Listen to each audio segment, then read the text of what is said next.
আসসালামু আলাইকুম ফ্রেন্ডস, আজকে একটা সুন্দর ভিডিও দিচ্ছি। ভিডিওটা হচ্ছে যে শরীর সুস্থ রাখতে এই গরমে কি করণীয় হচ্ছে যে আমি কি করব যার জন্য হচ্ছে আমার শরীরটা হচ্ছে সুস্থ থাকবে, তাই নিয়ে হচ্ছে আজকে আমার সুন্দর এই ভিডিওটা দেখবেন, অবশ্যই উপকৃত হবেন। ফিরছি খুব শীঘ্রই।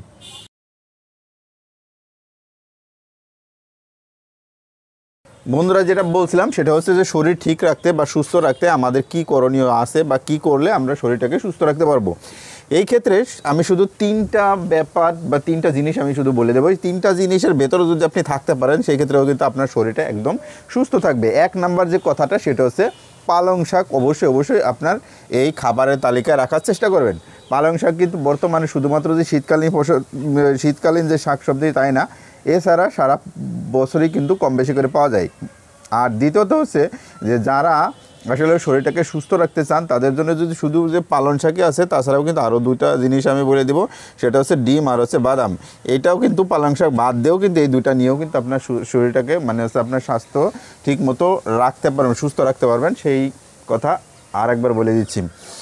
এক নম্বর হচ্ছে বললাম যে সেটা হচ্ছে পালং শাকের ভিতরে সবচেয়ে বেশি যেটা থাকে সেটা হচ্ছে উৎসেচক। আর উৎসেচকের কাজ হচ্ছে যে আমাদের লিভার যেটা আছে এই লিভারের কাজটা হচ্ছে যে শরীর থেকে যে সকল খারাপ জিনিসগুলো থাকে গেছে, বিশেষ করে এই অক্সিডেন্টগুলো আছে, এই অক্সিডেন্টগুলো কিন্তু শরীরে থাকে এবং আমাদেরকে কিন্তু আস্তে আস্তে বৃদ্ধ বানিয়ে দেয়। মানে হচ্ছে আমার চেহারার ভিতরে যে লাবণ্যতা থাকে এই লাবণ্যতাকে নষ্ট করে দেয়। সেই লাবণ্যতা ধরে রাখার জন্যে আপনি যদি এই উৎসেচকটা ঠিক মতো নিতে পারেন, বিশেষ করে পালং শাক নিতে পারেন, সেক্ষেত্রে ভিটামিন এ এবং এই উৎসেচকটা করে কি যে লিভারের কাজটাকে ঠিক মতো করতে দেয়। অর্থাৎ লিভারটা সে সঠিকভাবে উৎসেচকের কাজটা নিয়ে তারপর হচ্ছে শরীর থেকে যে খারাপ জিনিসগুলো আছে, বিশেষ করে অক্সিডেন্ট এটাকে শরীর থেকে এক্সক্রিশন মানে হচ্ছে শরীর থেকে বের করে দেওয়ার কাজটা করে। বন্ধুরা, বুঝাইতে পারছি মনে হয়। আর দ্বিতীয়টা হচ্ছে যে ভিটামিন এ, এটার কাজ হচ্ছে সবসময় আমাদের যে রাতকানা রোগ যেটা আছে এই রোগ থেকে কিন্তু আপনাকে রক্ষা করবে।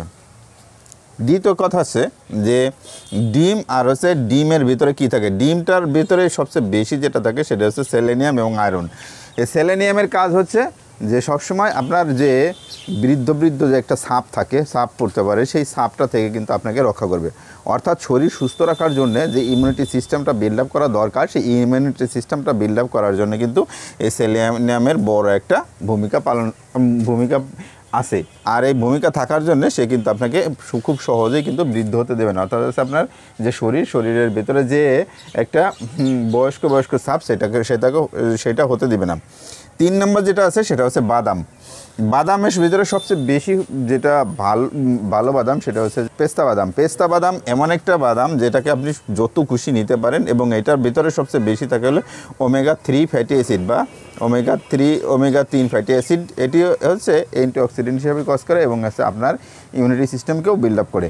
আর এই তিনটা যদি একসাথে, অর্থাৎ হচ্ছে যদি পালং শাক, ডিম এবং বাদাম সব তিনটা যদি একসাথে নিতে পারেন সবচেয়ে বেটার।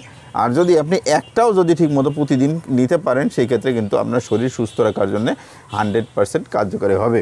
অর্থাৎ হচ্ছে আপনি সুস্থ থাকবেন এবং হচ্ছে আপনার শরীরের কোনো সময় যে আলাদা একটা ছাপ পড়া, এই ছাপ পড়া আপনার শরীর কিংবা হচ্ছে যে মুখের উপরে এই ছাপটা কিন্তু পড়বে না। আরও কিছু জানা থাকলে সেক্ষেত্রে কমেন্টের মাধ্যমে জানাবেন, আমি চেষ্টা করব উত্তর দেওয়ার জন্য। আজ এ পর্যন্তই, ভালো থাকবেন, আল্লাহ হাফিজ।